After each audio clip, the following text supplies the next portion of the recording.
esas zonas de descanso o de alimentación para esas aves que están en un traslado de muchos miles de kilómetros y que demandan tener esos lugares de descanso y de alimentación. Mi presencia puede alterar ese ciclo, por ejemplo. Entonces, viajar a las zonas silvestres con ese criterio implica que voy a ser capaz de adelantarme a una posible intervención inadecuada del paisaje. De más está decir que esto hay que hacerlo en sintonía. Si voy solo es distinto a si voy con un grupo de personas con los cuales tenemos un proyecto de exploración o una expedición diseñada. La idea es que todos comulguen con esta misma sintonía de impacto mínimo para poder entonces no tener que estar obligando a nadie a hacer algo que juzgamos es lo más adecuado.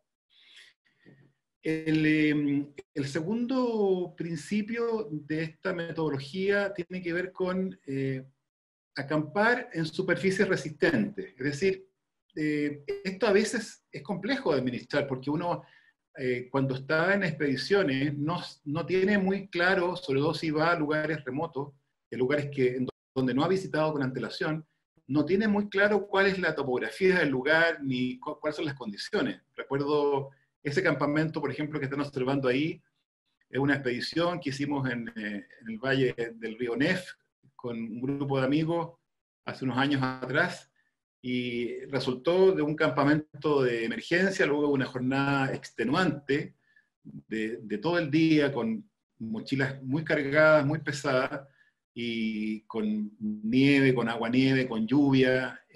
Llegamos a ese espacio, de hecho están las carpas distribuidas donde mejor pudimos, y fue lo mejor que pudimos encontrar. No había otra alternativa, se nos hizo de noche, no llegamos al objetivo y tuvimos que desandar un poco la ruta y instalar ese campamento, y a la mañana siguiente más o menos nos ubicamos donde estábamos. Y muchas veces nos vamos a encontrar en situaciones parecidas, pero en la mayoría de las veces uno puede ir previendo cuáles son las zonas donde uno puede instalar campamento de manera adecuada. La máxima de este principio de viaje y acampe en superficies resistentes es que un buen lugar de campamento se encuentra, no se hace. No hay que llegar a cortar la vegetación, mover piedras y qué sé yo, y destruir lo que está para armar la carpa. Debiéramos ser capaces de armar un campamento en un lugar tal que lo permita de manera fácil, sin tener que intervenir el medio natural que ahí está. Viajar, uno cuando viaja por zonas remotas, si uno va a elegir un lugar en un área, un parque nacional o una reserva, probablemente nos vamos a encontrar con senderos preestablecidos. Si uno va a lugares que no son parques nacionales y que son, sin embargo, zonas muy alejadas, a lo mejor va a encontrar una huella de arriero o de ganado. Bueno, utilizar la huella existente es un principio tan básico, ¿no? No solamente porque al no usarla vamos a generar otra huella paralela o tangencial a la que ya está construida, sino que además porque probablemente la huella de animal es el punto más adecuado para ir, es el camino más adecuado para ir de un punto al otro. Los animales son muy intuitivos en esto de poder optimizar energía, entonces sabe desde dónde y por dónde desplazarse para llegar de una zona a otra. Por lo tanto, elegir una huella a veces puede ser una decisión muy responsable y muy adecuada. Y por supuesto, si estamos en un parque nacional, con mayor razón, porque eso nos permitiría respetar lo que ya está diseñado como zona de tránsito. Es muy importante ese punto porque de lo contrario podemos ser responsables de una situación en la cual vamos a estar extendiendo zonas de campamento más allá de lo necesario. Si uno tengo un pequeño problema con la presentación que no me está avanzando. Bien. Vamos al tercer principio.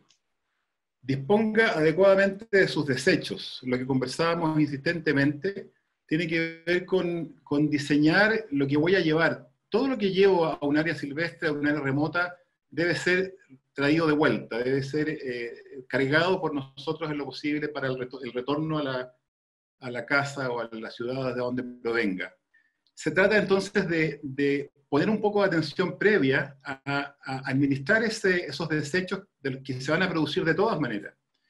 Hay algunos de esos desechos que son orgánicos y que van a quedar en el lugar. Por eso es que les decía yo, esta metodología propone el famoso hoyo de gato, que no es más que un orificio con una pala de jardín, insisto, que no pesa nada, de unos 20 o 25 centímetros, donde uno puede hacer sus fecas.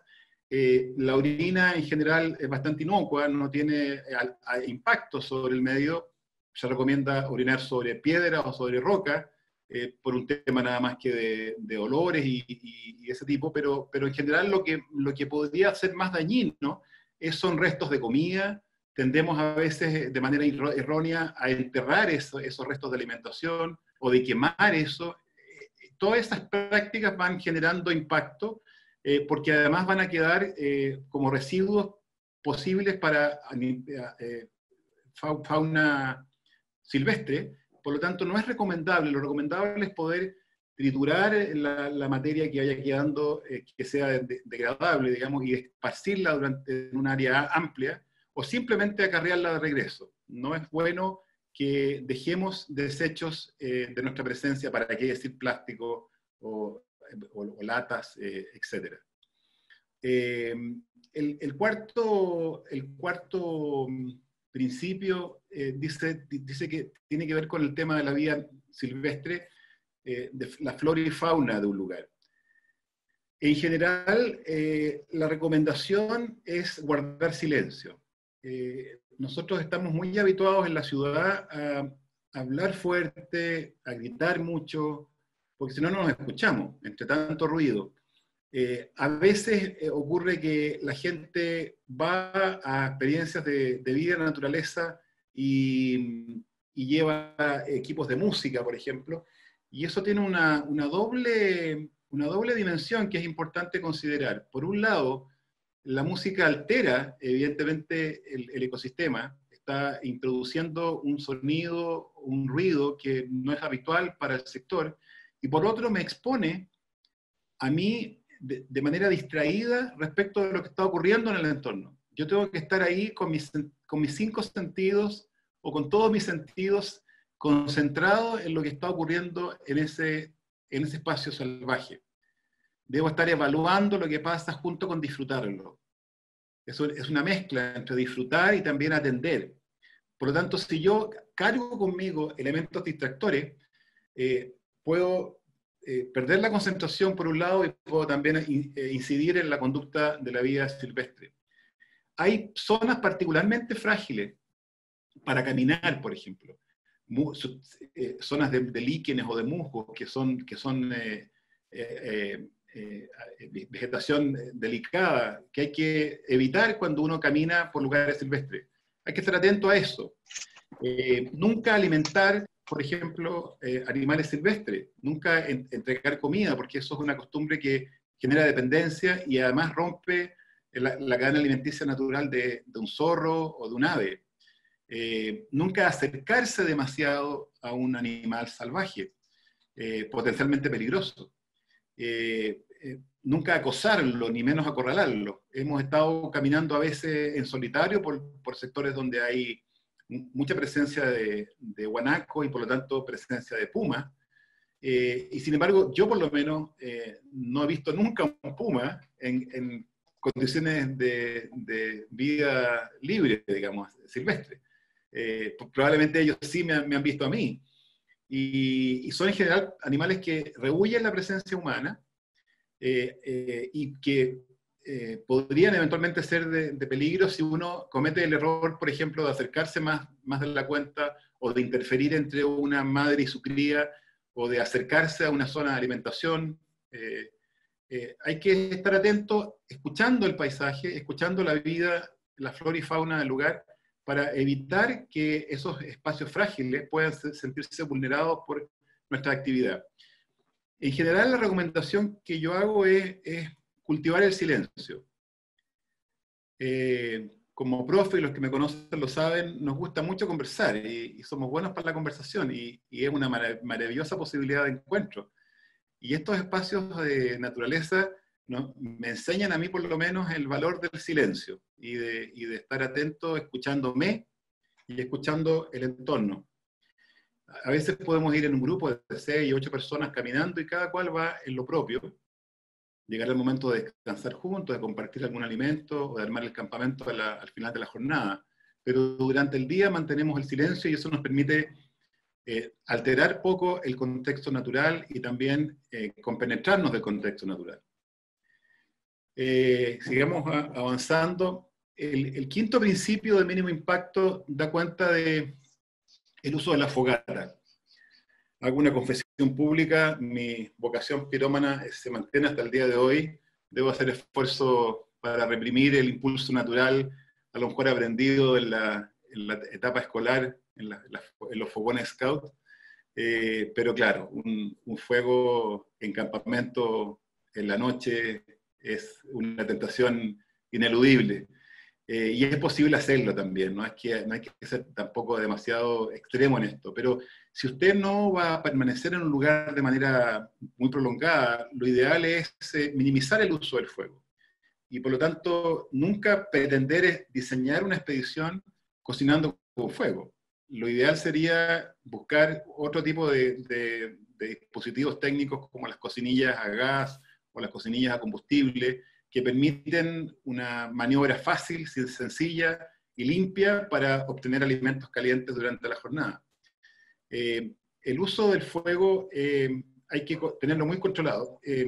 Hemos sufrido una sequía en la zona centro-norte y centro-sur de Chile durante estos últimos 10 años muy potente, y mucha gente ha tenido que ver restringido el uso de espacios de naturaleza para acampar, porque CONAF justamente ha tomado medidas severas al respecto, ha cerrado áreas naturales, ha cerrado parques nacionales por la necesidad de evitar incendios forestales. Porque la gente no entiende que no solamente un fuego para el ambiente de la noche, sino que una parrilla puede ser de alto riesgo si en las condiciones de sequía en las cuales nos encontramos todavía. Entonces, minimizar el uso del fuego es siempre una buena tarea, una buena lección, un buen aprendizaje. Si va a hacer fuego, no corte ramas de los árboles, recoja lo que está en el suelo, procure alimentar su fogata con trozos de madera pequeños, procure hacer a lo mejor una pequeña cama de arena o de piedra o de tierra para no dañar la capa vegetal de ese lugar donde usted está acampando, y haga una fogata pequeña que le permita calentarse, generar el ambiente de campamento, y consuma todos la madera que usted va a ocupar con el efecto de que puede después tomar esa ceniza y esparcirla y no dejar ahí ni una muestra de que hubo fogata. No hay nada más triste que llegar a un lugar que uno supone remoto, lejano, inexplorado, y encontrar la típica pirca circular de piedras negras que alguien dejó con antelación, con algún tarro enterrado por ahí. Nos ha tocado muchas veces cargar basura ajena en lugares muy apartados, y eso da cuenta de una mala práctica que va en contra de lo que aprendí yo de niño siendo scout, que era dejar el lugar un poco mejor de como lo encontré. Este lugar y nuestra sociedad en general, digamos. Esa sería como una buena máxima a adoptar. Bueno, el manejo del fuego es un tema importante, no solo porque genera impacto, sino que por el peligro eventual que podría ocasionar un descuido. Sigamos avanzando. Tenemos el principio 6, deje el lugar tal como lo encontró. No modifique el espacio natural que usted va a visitar. Tenga conciencia de que estamos visitando probablemente un parque nacional, una reserva, un lugar apartado de las urbes, un lugar que tiene alguna condición de lejanía que le ha permitido subsistir de manera más o menos natural, sin la intervención del hombre en forma significativa. Por lo tanto, deje el lugar como está, no construya cosas con los elementos disponibles. si va a hacer una pequeña pirca para protegerse del viento en la cocinilla, luego de usar esa pirca de piedra, vuelva las piedras al lugar donde las encontró. Jamás construya lo que alguna vez aprendimos los más viejos de esta reunión, que era armar carpas y construir esas zanjas, esas canaletas, para que el agua cayera del doble techo en esas canaletas y no ingresara a la carpa. Los modelos de carpa hoy día permiten que eso no es necesario, es una práctica antigua, hoy día ineficiente, y que sin embargo deja una tremenda marca de presencia humana en un lugar prístino. No marque el lugar, no construya artefactos, no haga surcos para la lluvia. Muchas veces nos ha tocado visitar zonas con presencia arqueológica, dejar eso en el buen estado de conservación en que están, no alterar, y si usted estima que encontró un sitio arqueológico que no estaba descrito en alguna guía o en alguna observación, bueno, dé aviso a las autoridades respectivas para que eso pueda ser resguardado como corresponde, pero no intervenga en él, no se traiga objetos en el fondo, déjelo ahí. Y finalmente, considere a los otros visitantes, es decir, usted no es el único que está usando de esa área silvestre o remota, tenga la precaución de cuidar los gritos, de ser amable, de practicar la buena conducta con el vecino, de guardar las horas de silencio, para que la convivencia entre grupos distintos en un mismo espacio remoto o salvaje sea con armonía. Muchas veces hemos tenido hermosos encuentros con personas que están en la misma sintonía de uno, visitando parques nacionales o zonas más alejadas de la ciudad, y otras veces hemos tenido la desgracia de encontrarnos con gente que mete mucha bulla o anda con equipos de música o no respeta los espacios de convivencia. Creo que ir formando a los niños en eso es muy bueno porque nos permite ser solidarios y ser corteses en la convivencia, que significa evitar zonas naturales remotas. Esos son los principios, no son otros. Son bastante obvios, son bastante simples, por así decirlo, y con el cuidado mínimo que podemos tener en la aplicación de estos principios, les aseguro que vamos a evitar que nuestra presencia en zonas naturales tenga un impacto negativo. La metodología del impacto mínimo o el mínimo impacto se genera en los Estados Unidos en la Administración de Parques Nacionales hace más de 20 años. Se pensaba originalmente que la presencia, la sobrecarga de habitantes, de visitantes en zonas remotas, era la única explicación que teníamos para entender por qué esas áreas se estaban siendo degradadas. Sin embargo, las investigaciones que se hicieron en ese minuto daban cuenta de que no es un tema de cantidad, sino que de la calidad de la visita. Nosotros tenemos zonas maravillosas por visitar. Algunas son más famosas, como el Parque Nacional Toros del Paine, o el Parque Nacional Conguillío, en fin, Carretera Austral, etc. Pero otras son bastante más desconocidas. Y la idea es promover justamente que la gente vaya y visite la zona silvestre. No podemos defender, no podemos resguardar aquello que no amamos y aquello que no conocemos. Sería contrario a nuestra vocación prohibir el ingreso de las personas a estas zonas salvajes hermosas. Queremos que la gente vaya y que vaya en cantidades. Lo que no queremos es que lo haga de mala manera. Deberíamos ser nosotros embajadores, cada uno de nosotros, embajadores de la práctica de excursionismo, la vida al aire libre, en donde estemos para que esa gente, la calidad de la visita no genere impacto en el ecosistema. Preguntas, consultas, observaciones. Yo sé que en la sala hay gente muy experta en este mismo tema, así que me da un poco de pudor estar hablando de esto porque hay gente que sabe mucho más que yo, pero por lo tanto podemos abrir un poco el micrófono y no sé si recibir consultas o incluso comentarios de alguien que pudiese complementar lo que yo he planteado en este minuto sobre la metodología del mínimo impacto. Así que Javier, no sé si estás por ahí, se ofrece la palabra, Sí. o si hay preguntas que pudiésemos responder. Aprovechemos de unas preguntas que nos hicieron por el chat, por ejemplo. A propósito de mencionar también que está Carolina Flores, así que le mandamos un saludo a propósito de que tú lo mencionaste al principio. Y bueno, tenemos algunas preguntas. Un comentario, por ejemplo, que nos mencionan que en Huerquehue hay uso de drones y eso lamentablemente está generando también un impacto, me imagino, todo lo que tiene que ver con la avifauna. También hay un comentario acá que nos preguntan, por ejemplo, ¿qué opinas de viajar con mascota, particularmente perros? El tema del viaje con mascota es todo un tema, porque hay personas que efectivamente viven en la ciudad, tienen mascotas, efectivamente perros en general, pero yo he visto gente que viaja con todo tipo de mascotas, con gatos, con aves. En esto hay variedad absoluta, pero lo más frecuente son los animales, son los perros, indudablemente. Mi experiencia es que CONAF tiene prohibido el ingreso de mascotas de animales en sus áreas de protección, en sus parques nacionales o sus reservas. Por razones obvias, porque este animal viene de la ciudad, tiene su propio ecosistema, por así decirlo, y podría ser dañino, potencialmente dañino para la contaminación en zonas silvestres. Por lo tanto, son bastante estrictos en no dejar ingresar a personas que andan con mascotas en sus periodos de vacaciones. Yo diría que es parte de la información que uno tiene que recabar cuando planifica la expedición.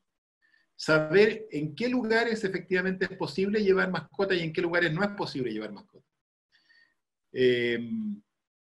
Porque hay zonas que existen silvestres o muy remotas en Chile, en donde que no están sometidas a ningún cuidado de CONAF, no forman parte del sistema de parques nacionales del país, y que son visitadas habitualmente por personas que usan mascotas, que son los arrieros, que usan perros, digamos.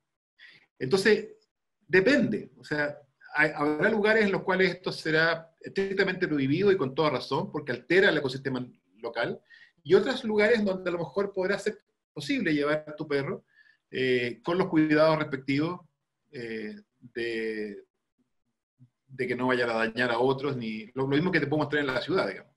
Yo recomiendo ahí estudiar e indagar en el periodo de planificación de la salida, qué permisos hay respecto de ese punto. Perfecto. Mira, también hay un comentario, más bien como comentario que pregunta, que dice, ¿podríamos usar estos principios para la vida en la ciudad? Nos menciona Daniel Canales.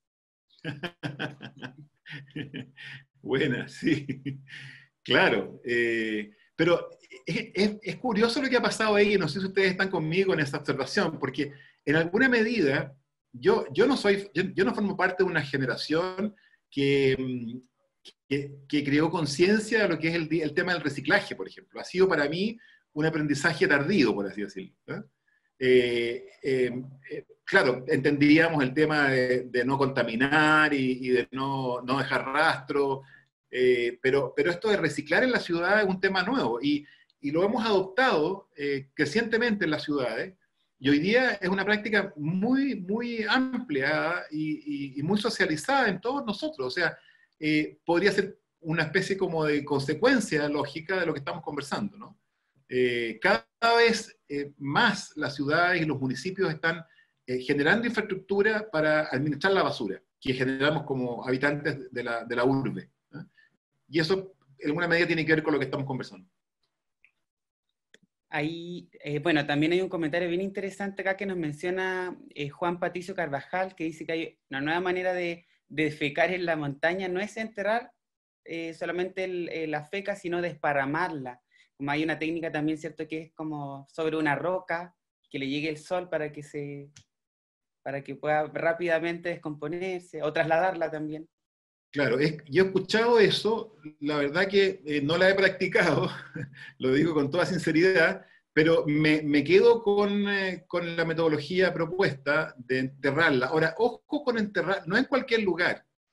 El desecho orgánico humano, en general, la idea es que se entierre en una zona con alta exposición al sol, o sea, una zona abierta, amplia, donde justamente lo que tú estás señalando, Javier, mis fecas sean disecadas en el corto plazo, digamos, en un suelo que es mejor seco que húmedo. Sí, eso es cierto. Buenísimo. También acá nos menciona Carlos Aravena y también Pancho Snow, el tema de que, claro, los perros en los ambientes o los ecosistemas naturales pueden transmitirle a los animales silvestres, en este caso, por ejemplo, los zorros, el distemper. También Alejandro nos mencionaba ese tema que es relevante al momento de planificar una salida a la naturaleza. Mira, hay una indagación, yo no he leído el estudio, pero hay una indagación, por ejemplo, de lo que significa la Reserva Nacional Cerro Castillo, que hoy día es Parque Nacional, al sur de Coyhaique, un poco antes de llegar a la villa Cerro Castillo.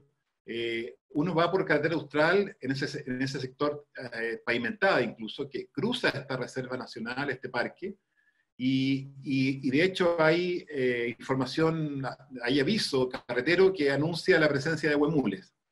Me ha tocado en varias oportunidades, la verdad, ver huemules a la orilla del camino como uno ve vacas en la zona de Los Ángeles, digamos, no con tanta cantidad, digamos, pero sí existe la presencia de huemules en toda esa zona. Y hay una investigación que da cuenta de que los huemules de Cerro Castillo tienen una dificultad en su salud. Se sospecha justamente por la contaminación o las fecas de animales silvestres, animales domésticos como los perros, que podrían estar dañando el área natural que está ahí, porque es un área natural que además está cruzada por la carretera austral, entonces es imposible impedir que la gente transite por ahí. Pero es perfectamente factible que eso sea la causa.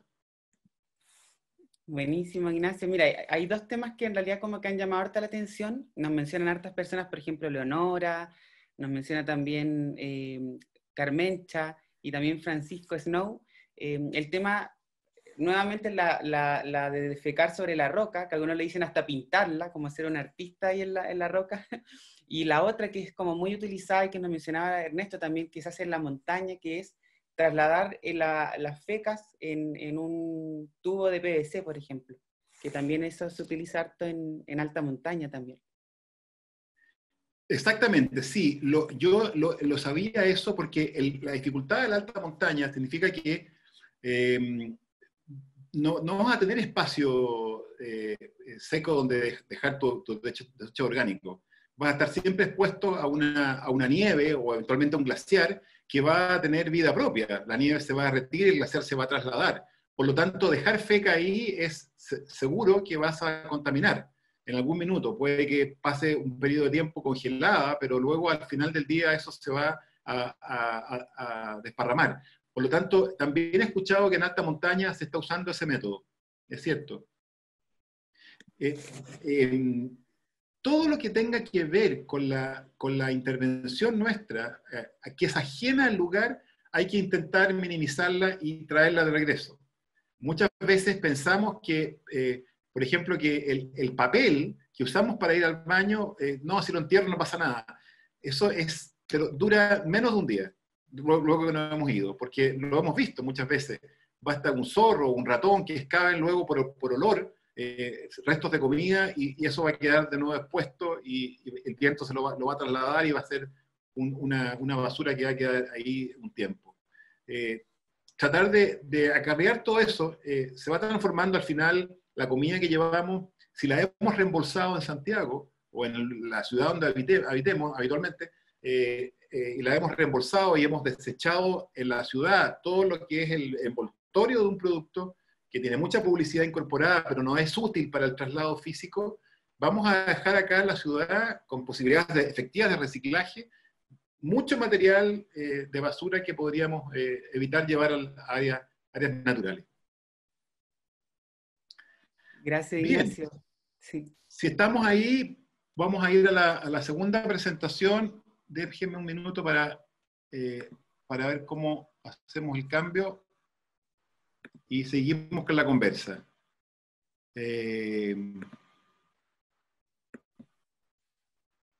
Parece que estoy bien ahí. Me parecía relevante poder compartir esto con ustedes. Yo sé que, insisto, como lo decía en el comienzo, no creo que sean reflexiones muy originales. Creo que la mayoría de la gente que está en la sala hoy día ha tenido esta conversación con amigos, consigo mismo, respecto de cuál es el sentido de nuestro deseo de exploración, cuál es la motivación, por qué hacemos esto de salir cuando podemos al aire libre, ya sea por un fin de semana, la gente que vive en las ciudades más difícil, o durante las vacaciones de primavera o de verano o de invierno. ¿Cuál es qué es lo que nos mueve a los seres humanos a hacer esto que es ponernos en contacto con la naturaleza? Les voy a compartir mi percepción. Por supuesto que esto es una conversación abierta, la podemos seguir enriqueciendo, pero creo que a mí me hace sentido lo que les voy a compartir, y probablemente a ustedes también les haga sentido porque lo hemos conversado con más de alguno. Esa foto que está ahí, eso es el Parque Nacional Gegnimeni, hoy día Parque Patagonia. Ese es un circuito que uno puede iniciar en la zona norte del Parque Patagonia, accediendo por Chile Chico,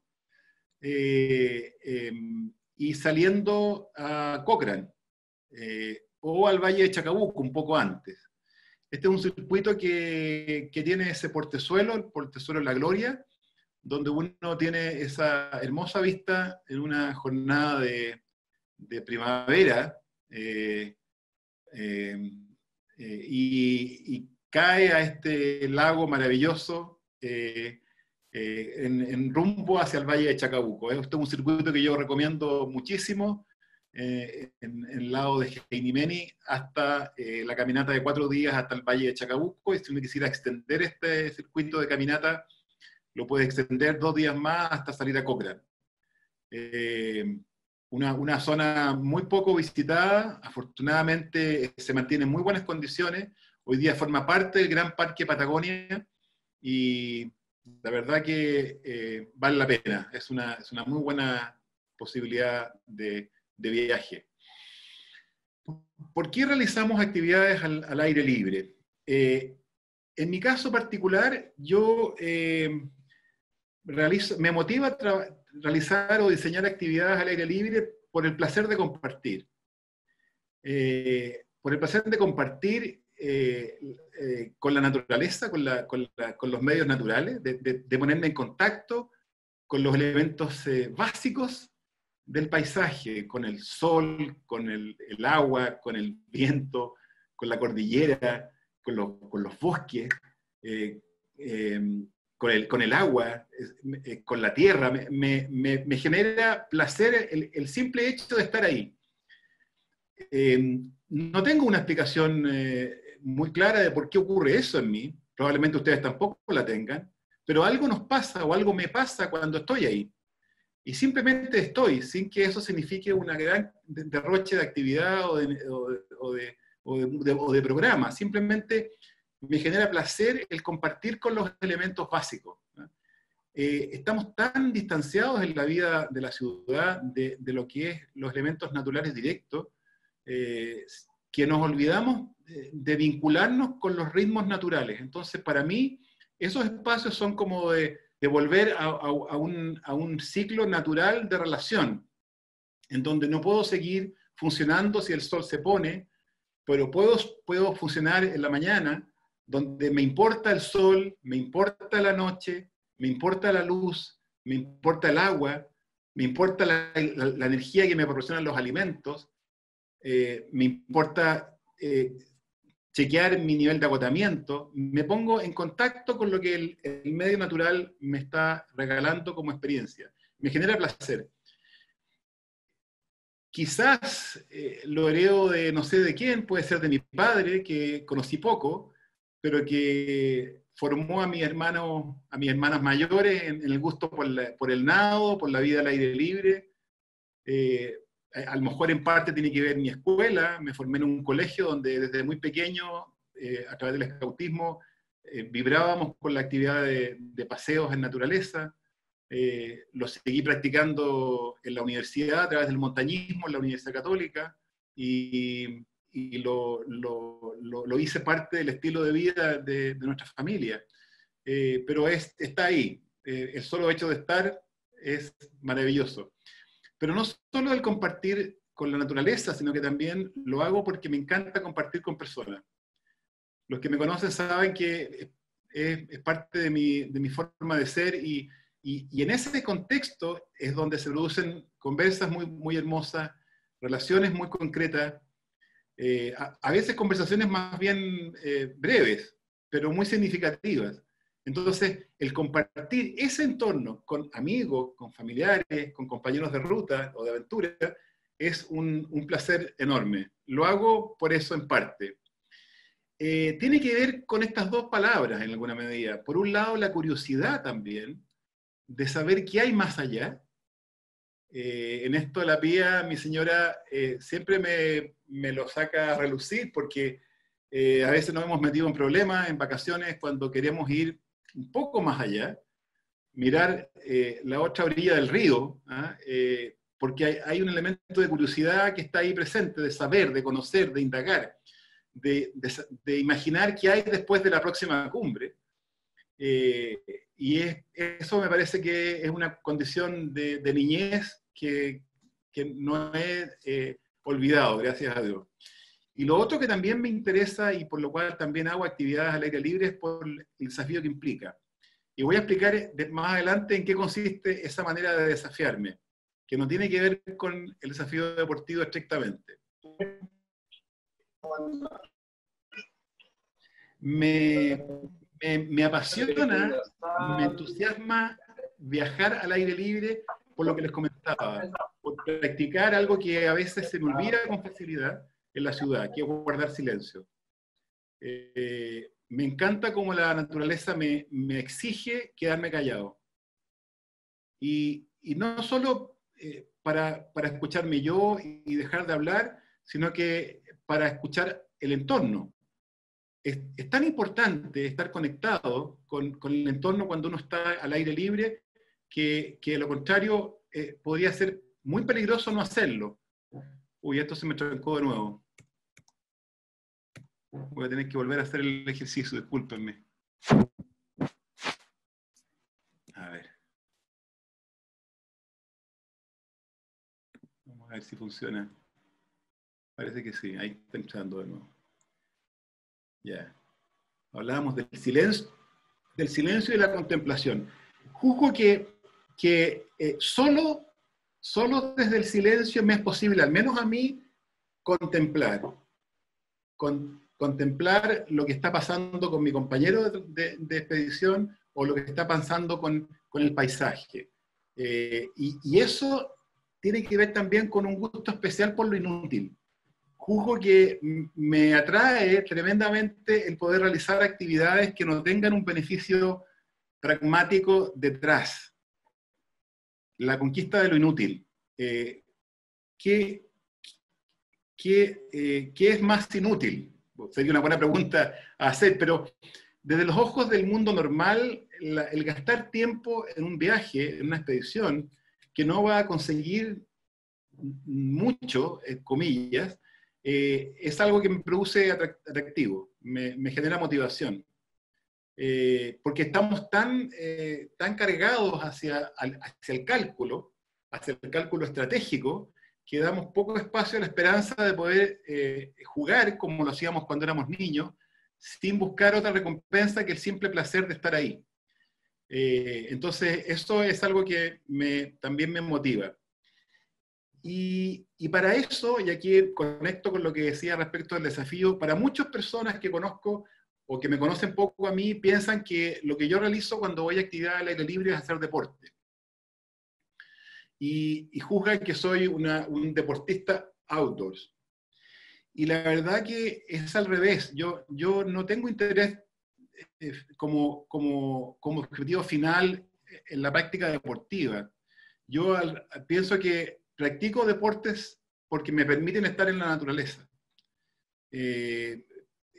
Montañismo en un momento, carreras de fondo con Mauro en otro, trekking, cicloturismo, navegación, pesca, Lo hago en alguna medida, claro, me meto en la técnica deportiva, aprendo sobre esa disciplina, pero lo hago no porque me interese la disciplina en sí misma, sino porque me permite, a través de esa disciplina deportiva, ir a donde quiero estar.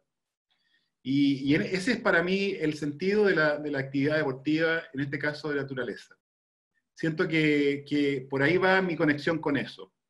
Porque creo mucho en esa palabra que está puesta ahí, la aprendí a dimensionar, yo creo que en edad muy temprana, cuando vivía mi experiencia escolar, y me fascina la aventura. Es algo que está instalado en mi ADN porque combina estas dos cosas, la incertidumbre y el riesgo. Me encanta poder diseñar una experiencia en donde no tengamos asegurado el éxito, sino que transitemos en ese camino con la incertidumbre presente, porque eso me conecta con mi finitud, me conecta con mi limitación, me hace vulnerable, me conecta con mi fragilidad. Y por lo tanto, la aventura, si la vivimos en estricto rigor, desde donde yo lo puedo observar cuando visito el áreas naturales o realizo expediciones, la aventura tiene en sí misma el componente de incertidumbre, no tiene el éxito asegurado. Y eso me obliga entonces a asumir los riesgos implícitos, pero no como una especie de maldición que me caiga y a la cual tenga que someterme como una especie de ruleta rusa, una especie de destino que no puedo controlar. No, justamente me gusta exponerme a la incertidumbre para administrar los riesgos, porque eso me valida en términos de que me exige estar ahí. La aventura asumida no como de manera irresponsable, así como, bueno, voy a aventurarme y pasará lo que tenga que pasar. No ese es el enfoque. El enfoque es que estoy en un proyecto al cual le ambiciono tener éxito, pero que no está asegurado. Vivimos tan asegurados normalmente todos los días, tenemos asegurado tantas cosas en el cotidiano, que exponerme a la incertidumbre de no tener un logro final asegurado me genera placer. Y entonces me obliga a conectarme con los posibles riesgos y estar atento a esa lectura. Yo no logro una conexión en la ciudad como logro muchas veces de manera mucho más fácil en la naturaleza, al aire libre. Porque esta misma incertidumbre, este mismo sentido de la aventura, me obliga a estar aquí y ahora, me obliga a estar presente. Y eso es algo maravilloso. Dicen que los escaladores extremos lo viven de manera súper habitual. Yo no practico escalada, digamos, pero me imagino que hay algo de eso cuando practico excursiones o expediciones en solitario, en donde todo lo que hago demanda mi concentración. Y para eso tengo que estar con mis sentidos plenamente disponibles, conectados con el entorno. No sirve estar distraído, y eso no me limita la posibilidad de disfrute y gozo.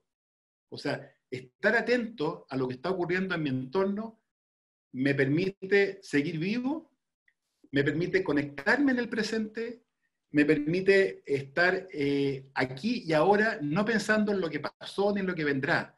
Entonces, eso es una cuestión que no sé explicar con claridad, pero me genera un gozo maravilloso. Me dedico a escuchar mis sentidos, el olfato, la orientación, el tacto. Bendigo mis pies que me llevan a un lugar que desconozco, evalúo mi carga, evalúo mi acotamiento, evalúo las condiciones del clima. Estoy permanentemente ahí. Y el resto del mundo se diluye, se va para la noche, para la hora de descanso. Ahí me conecto con mi familia, ahí vienen los recuerdos, ahí reviso, ahí evalúo qué pasará el día siguiente y pienso en el futuro, pero en el momento estoy presente, solamente presente. Estoy metido en ese contexto y estoy conectado. Entonces, estar ahí es extraordinario. Ahora, para lograr eso hay que planificar. En general, trato yo de ir a lugares cuando ya los tengo estudiados, cuando he diseñado lo que va a ocurrir, cuando he visto escenarios, me he jugado alternativas, he evaluado las condiciones y las exigencias para saber además si están dentro de las posibilidades de rango que yo puedo sostener o contener. Y la planificación del objetivo me genera la necesidad de ver el equipamiento, tanto el equipo material como el equipo humano, con el cual uno puede emprender un proyecto, y por último, la preparación física, es decir, cuál es el requerimiento de la exigencia física o técnica que requiere ese diseño de expedición. Podríamos seguir agregando palabras, yo creo, en términos de por qué uno realiza actividades al aire libre. En mi caso, yo creo que puse al centro la palabra aventura no por una casualidad. Creo que disfruto y me genera mucho gozo y placer el aventurarme en zonas remotas sin destino asegurado, pero con la responsabilidad de saber que soy yo el que estoy tomando decisiones, y tomaré mejores decisiones en la medida que pueda evaluar las condiciones con transparencia, poniendo al servicio de esa conexión mi percepción sensorial, mi criterio y mi experiencia. Así que eso quería compartirle en esta conversación, y por supuesto que podemos seguir alimentando el gráfico con lo que ustedes puedan haber vivido como experiencia también, porque muchos de los que están acá han practicado deportes de naturaleza y saben de lo que estamos hablando. Así que solamente la ponía en la mesa para que la podamos seguir cocinando. Don Javier. Ignacio, acá mira, se han generado algunos comentarios bien interesantes y bonitos que van en la línea de lo que tú estás comentando. Bueno, Paulina dice, me hace mucho sentido el tema de estar en la naturaleza, en el aquí y ahora. Elizabeth también comenta la filosofía de estar en el momento presente. Y así también, bueno, Carmencha dice, Juan Ignacio, no lo podías haber hecho mejor. Hay una cita también muy bonita de Russell que dice, el sabio uso del ocio es un producto de la civilización y de la educación. Así también, bueno, hay agradecimiento brillante a la presentación. Y quizás como recalcar lo que tú dijiste al principio, en el fondo acá tú pusiste en este espacio tu vivencia personal, con imágenes tuyas que son tu experiencia de vida, cómo te has vivido tu vida. Y así, tanto más. Mira, ahí, a propósito que te menciono, que al principio la gente puso que era de diferentes regiones del país. Mira, te están escuchando desde acá de Santiago, de Maipú, de Santiago, de Ñuñoa, de La Reina, Las Condes, de la región, de los Andes te están escuchando también, de la quinta región, de los lagos, de la Araucanía también. Y también había unas personas de otros países igual que te estaban mandando muchos saludos. Así que yo voy a descargar este chat para que después tú lo puedas ver. Hay todos los saludos que te están haciendo llegar. Mira, José Béjar, que también es ha participado en SFM, uno también involucra a la familia en todos lados. Juan González, en este momento la Providencia iluminado con los últimos rayos del sol. El Provincia, mira, el Cerro Provincia está iluminado con los últimos rayos del sol del día. Eso es un poco lo que nos permite la naturaleza, ese momento presente. Claro, exactamente. No sé si hay preguntas o consultas de la gente que está en la sala, y yo quedo atento por acá, tenemos un par de minutos todavía, y a lo mejor cerramos con la presentación que les compartí al inicio de la conversación, y así podemos seguir motivándonos para, una vez que se levante la cuarentena, volver a los espacios abiertos. Buenísimo. Así que se reciben preguntas, consultas, observaciones. Mira, hay una pregunta de Juan González que nos había hecho hace un ratito, que es si tienes información sobre la proclamación de la reserva o parque de lo que es el predio Colorado Olivares. Había una pregunta que no había hecho que ahora repite. No tengo información precisa, solamente puedo compartir que es un anhelo de la región metropolitana tener parque dentro de la región, y está en el proceso de consulta. Hay muchas organizaciones que están apelando a que tengamos en Río Olivares un parque nacional para la región metropolitana. Sería una maravilla poder contar con eso. Pero hay que seguir empujando, porque ese es un área también de interés hídrico, y bueno, hay que ver la posibilidad de combinar ambas cosas. Yo no soy de las personas que piensa que la naturaleza hay que dejarla intacta y no intervenirla. Al contrario, tenemos que existir en este mundo que tenemos, pero tenemos que hacerlo de manera responsable, y podemos combinar cuidado del medio ambiente y también uso razonable de recursos. Es algo que tenemos que ser capaces de hacer. Hay ejemplos de que se ha podido hacer en forma exitosa, y hay ejemplos que se ha hecho de forma desastrosa. Entonces, yo anhelo a que podamos tener un área de protección, un parque nacional para la región metropolitana. Sería una maravilla en ese sector. Lo conozco, he estado ahí. Aún hay glaciares maravillosos en esa zona. Sería un regalo para toda la región metropolitana. Una pregunta también que había quedado en el tintero era si es que había algún lugar que tú sugerías para buscar información para planificar los viajes. Bueno, sí, hay páginas web donde uno puede, hay sitios donde uno puede visitar para encontrar información sobre viaje y exploración. Uno que uno conoce y puede compartir es Wikiexplora.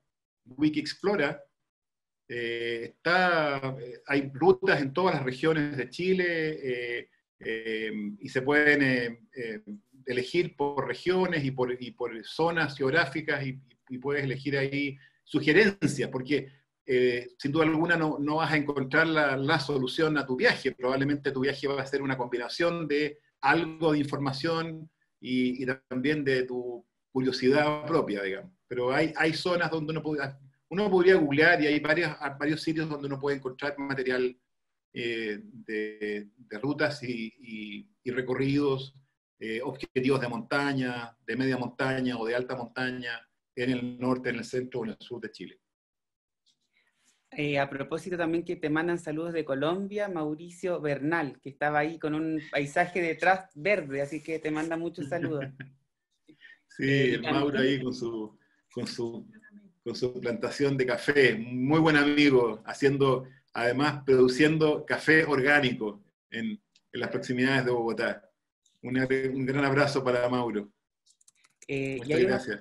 Nos han hecho algunas preguntas también solicitando si es que les podemos como entregar cierta información que les podemos mandar por correo electrónico durante la semana. Y lo menciono igual, que siempre revisen la bandeja spam. Entre lunes y miércoles nosotros les mandamos siempre información post charla, así como la invitación a la charla siguiente. Yo me voy a comprometer a eso con Javier, a enviarles esa información. A lo mejor reunimos alguna información, Javier, que tenga que ver con estos sitios de datos para poder diseñar expediciones o viajes de familia a zonas silvestres. Hay 2 o 3 sitios que podríamos recomendar, y se los vamos a mandar por correo a todos los que han asistido hoy día a esta conversación. Muchas gracias por participar, por compartir con nosotros sus preguntas, sus inquietudes. Espero haberles proporcionado información básica en estos principios de impacto mínimo. Y si me permiten, vamos a terminar la jornada compartiendo las fotos que les mostré al inicio de la conversación, para que disfruten y se motiven a seguir viajando por la zona silvestre. Nacho, falta compartirla. ¿Ah? Falta compartirla. Un momento. Y entre paréntesis menciono que Hans Andresen te manda muchos saludos, agradecimientos durante todo el chat, y te dice ahora último cómo te sigues viendo joven como hace 30 años. Que dejes la receta por ahí también en el correo. Saludos a la Pía también le mandan. Ya. Tienes que poner abajo compartir pantalla. Ahí sí. No, espérate un segundo. Ahí está. Me están retando aquí. Y deja de compartir y comparte la canción. Sí. Y ya mandan las expediciones. Sí, dame un segundo. Ahí. Sí. Ya, ahí vamos. Gracias. Se sumó la pía.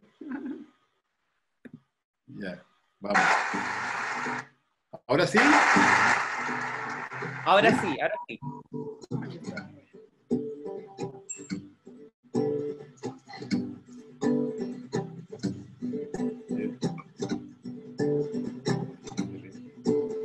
El velo semitransparente del desasosiego un día se vino a instalar entre el mundo y mis ojos. Yo estaba empeñado en no ver lo que vi, pero a veces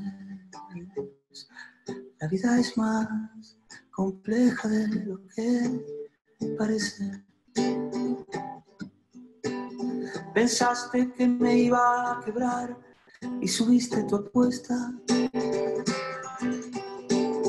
Me hiciste sentir el sabor de mi propia cocina. Volví a creer que se tiene lo que se merece. La vida es más compleja de lo que parece. Todas las versiones encuentran sitio en mi mesa. Todas mis canciones por una sola certeza.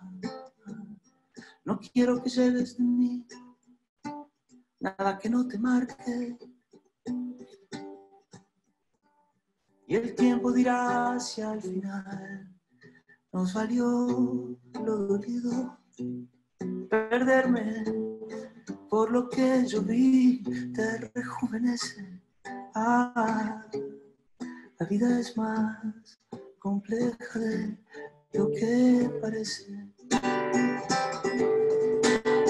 Mejor o peor, cada cual seguirá su camino. Y cuánto te quise, quizás seguirás sin saberlo. Lo que dolería por siempre ya se desvanece. Ah, la vida es más compleja de lo que parece. Ah, la vida es más compleja de lo que parece. Oh, la vida es más compleja de lo que parece.